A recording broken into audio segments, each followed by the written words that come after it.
ହେଇଠି ସାଙ୍ଗମାନେ ଆମେ ବାହାରି ଯାଇଥିଲୁ ସ୍ମାର୍ଟ ସିଟି ଭୁବନେଶ୍ୱର। ତ 3 ଜଣ ଯାଉଥିଲୁ, 3 ଜଣ ବାଟରେ ଜଣେ ସାଲେପୁର ଆମେ ଛାଡ଼ିଦେବ ବସଷ୍ଟାଣ୍ଡରୁ ଆମେ ଯିବୁ ଭୁବନେଶ୍ୱର। ତ ତାପରେ ଆପଣଙ୍କୁ ଜଣେଇବି ଭୁବନେଶ୍ୱରରେ ଆମେ କ'ଣ କଲୁ। ଦେଖନ୍ତୁ ଆମେ ସାଲେପୁର ମାର୍କେଟରେ ଆସି ପହଞ୍ଚି ଯାଇଥିଲୁ। ତ ଆମକୁ ବସ୍ ମିଳିଯାଇଥିଲା, ବଟ୍ ବହୁତ ଭିଡ଼ ଥିଲା ସେଠି, ଦେଖିପାରୁଥିବେ ବହୁତ ଭିଡ଼ ଥିଲା। ତ କିଛି ସମୟ ପରେ ଆମକୁ ସିଟ୍ ମଧ୍ୟ ମିଳିଯାଇଥିଲା। ଭାଇ ଦେଖିବା ସାଇଡ଼୍ରେ ବାଳ ସାଇଡ଼୍ ପୁରା ସାଇଜ୍ କରି ପୁରା ଜିଗ୍ ଜିଗ୍ କରିଦେଇଥିଲା। ଆମେ ଆସି ପହଞ୍ଚି ଯାଇଥିଲୁ ରସୁଲଗଡ଼ରେ। ରସୁଲଗଡ଼ର ଛକ ଦେଖିପାରୁଥିବେ। ରସୁଲଗଡ଼ରୁ ଆମେ ଆଗେଇଥିଲୁ ଯିବା ପାଇଁ ଏକ୍ସପ୍ଲାଣ୍ଡ। ତ ଯିବା ପାଇଁ ବୁଲିବା ପାଇଁ ବହୁତ ଇଚ୍ଛା ଥିଲା, ତ ଏକ୍ସପ୍ଲାଣ୍ଡ ଯାଇଥିଲୁ। ତ ଭାଇ ପୁରା ଆଗୁଆ ମାଡ଼ି ଚାଲିଥିଲେ।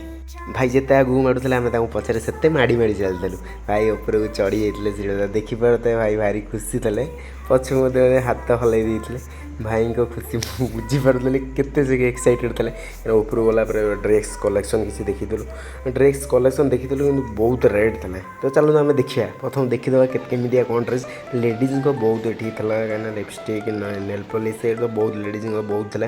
ଆମ ପାଇଁ ଦେଖ ସେରୱାନୀ, ଯେଉଁଟା ରେଟ୍ ଆପଣ ଶୁଣିଲେ କାଠ ହେଇଯିବ। ତ ଆମେ ତାକୁ କିଛି କିଣାକିଣି କରିନଥିଲୁ। ତ ସେଠି ବୁଲାବୁଲି କିଛି କରି ଆମେ ପଳାଇଥିଲୁ ଗେମ୍ ସ୍କୋୟାରକୁ। ଦେଖିପାରୁଥିବେ ଦିଦିମାନେ ପୁରା ଛୁଆଙ୍କୁ ଧରି ଗେମ୍ ଖେଳେଇ ଦେଉଥିଲେ। ତ ଭାଇ ଏଠି କରିଥିଲା, କାସ୍ ଆମେ ବି ଏମିତି ଖେଳିପାରିଥାନ୍ତୁ, ଦିଦି ଆମକୁ ଧରି ତଳୁ ଖସେଇଥାନ୍ତୁ।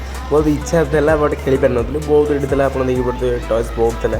ତ ଏଠି ଛୁଆ ପୁରା ପାଣି ମାରି ପୁରା ଓରିଜିନାଲ୍ ପାଣି ମାରି ପୁରା ମାରୁଥିଲେ ସବୁ ଭୂତମାନଙ୍କୁ। ବହୁତ ମଜା ଲାଗୁଥିଲା ଗେମ୍ ସ୍କୋୟାର ବୁଲିକି। ତ ତା ଭିତରେ ଆମେ ପଳେଇ ଆସିଥିଲୁ ଆଇସ୍କ୍ରିମ୍ ଖାଇବାକୁ। ଆଇସ୍କ୍ରିମ୍ ଖାଇକି ଭଲ ଲାଗିଥିଲା ବଟ୍ ଏତେ ଖାସ୍ ଲାଗିନଥିଲା, କାହିଁକିନା ଆମେ କମ୍ ରେଟ୍ର ଆଇସ୍କ୍ରିମ୍ ଖାଇଥିଲୁ, ବଜେଟ୍ ନଥିଲା ଆମ ପାଖରେ। ତ ଆମେ ଆଇସ୍କ୍ରିମ୍ ଖାଇ ଆମେ ବାହାରି ଯାଇଥିଲୁ ତଳକୁ। ତ ତଳକୁ ଆସିକି ଆମେ ଦେଖିପାରୁଥିବେ ଟିକେ ଷ୍ଟାଇଲ୍ ଫାଇଲ୍ ମାରି ହାତ ଦେଖେଇ ତ ତଳକୁ ପଳେଇ ଆସିଥିଲି।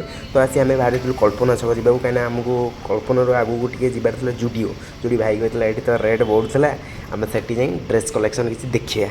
ତ ଭାଇ ଆମେ ଡ୍ରେସ୍ କଲେକ୍ସନ୍ ଦେଖିବା ପାଇଁ ବାହାରି ଯାଇଥିଲୁ। ତ ଅଟୋରୁ ଓହ୍ଲେଇଲୁ ତ ଭାଇ ପୁରା ଏକ ମୁହାଁ ହିଁ ମାଡ଼ି ଚାଲିଥିଲା।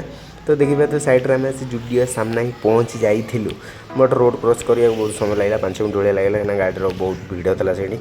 ତ ଦେଖିପାରୁଥିବେ ସାଇଡ଼୍ରେ ଗୁପଚୁପ୍ ବାଲା ଭାଇ ଯେଉଁ ଦେଖୁଛନ୍ତି 1 ନମ୍ବର ଗୁପଚୁପ୍ ଥିଲା ଭାଇ, ଟେଷ୍ଟ ପୁରା A1 ଗୁପଚୁପ୍ ଥିଲା।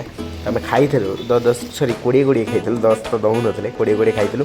ଖାଇକି ଜୁଡ଼ିଓ ଭିତରକୁ ପଶିଥିଲୁ। ଜୁଡ଼ିଓର ତଳେ ସବୁ ଲେଡ଼ିଜ୍ଙ୍କ ଥିଲା। ଲେଡ଼ିଜ୍ଙ୍କ ପାଇଁ ତ ତଳେ କାହିଁକିନା ସେ ଉପରୁ ଚଢ଼ି ଯାଇପାରିବେନି, କାହିଁକିନା ଆମେ ଯେମିତି ଉପରୁ ହିଁ ସବୁବେଳେ ଯାଇଥାଉ।